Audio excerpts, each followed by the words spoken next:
So don't ever transfer your real property to avoid probate without talking to an attorney first. Why? Well, because of capital gains. The general rule of thumb is when you sell a property, you typically pay capital gains. There are some exceptions, but most do not apply to this situation that I'm about to share. So on the screen, you'll see Sally and George. Sally and George live here in Massachusetts. They have a home and a rental property. And Sally recently learned from her friend that even though both her and George's names are on the deeds to their properties, her son James would have to go through probate if they both were to pass away. And Sally was like, I want to avoid probate, right? She doesn't want her son to have to go through probate. He's working and busy.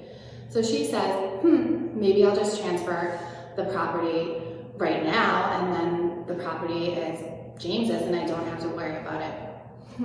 Not such a good idea for many reasons, but the one I'm going to focus on is the cost of that reason based on capital gains.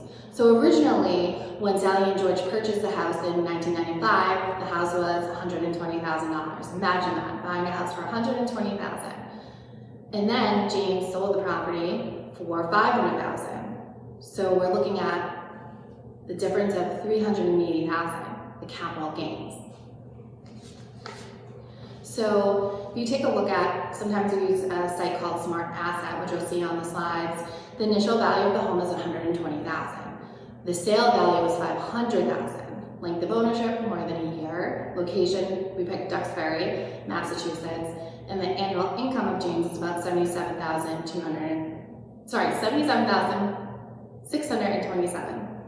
And filing status is single. So total capital gains tax that James will pay is $86,550. Again, this is all approximations, but $86,550 because the transfer happened before the survivor of Sally and George passed away. So let's help Sally and George. They didn't do anything without talking to their lawyer, and they are talking about reducing potential capital gains for their loved one, James. And so they got the referral to Law Mom through their preferred agent.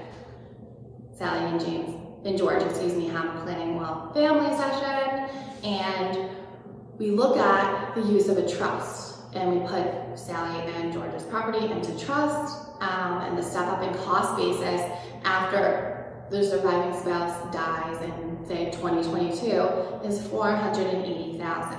So the amount of capital gains, the property that's sold for $500,000, right? So looking back, James still sold the property previously for $500,000, but the difference was based on $120,000, which is what Sally and George, the property was purchased for. Now we're looking at the surviving spouse, so the last person of Sally and George to pass away in 2022, the house is basically valued at $480,000. So now we're getting a totally different capital gain of $20,000 because we're basing the step up off of the sale price in 2022 when the survivor of Sally and George passed away, and now James still sells the property for $500,000, but it's based off of, the step up is based off of $480,000, what the property is valued at now in 2022, for example. So the capital gains is $20,000. So now we go back to Smart Asset sheet and we look at, okay, initial value $480,000 when the survivor's spouse died,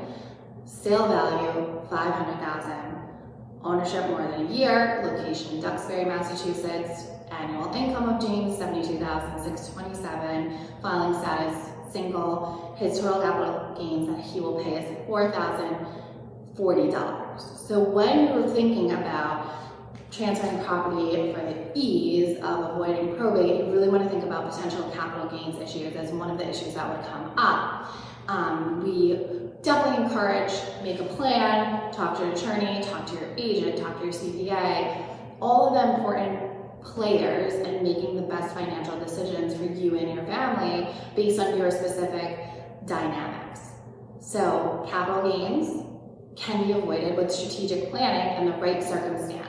But again, think about this, right? We're looking at the step up in basis for the use of a trust, allowing for a huge decrease in how much James will owe in taxes versus an easy transfer, right? While we're living, and parents are living, and then they pass away, and the house is valued at the price that it was purchased for years ago in '95, not at the price that the property is worth when the survivor, so the survivor, George and Sally, passes away.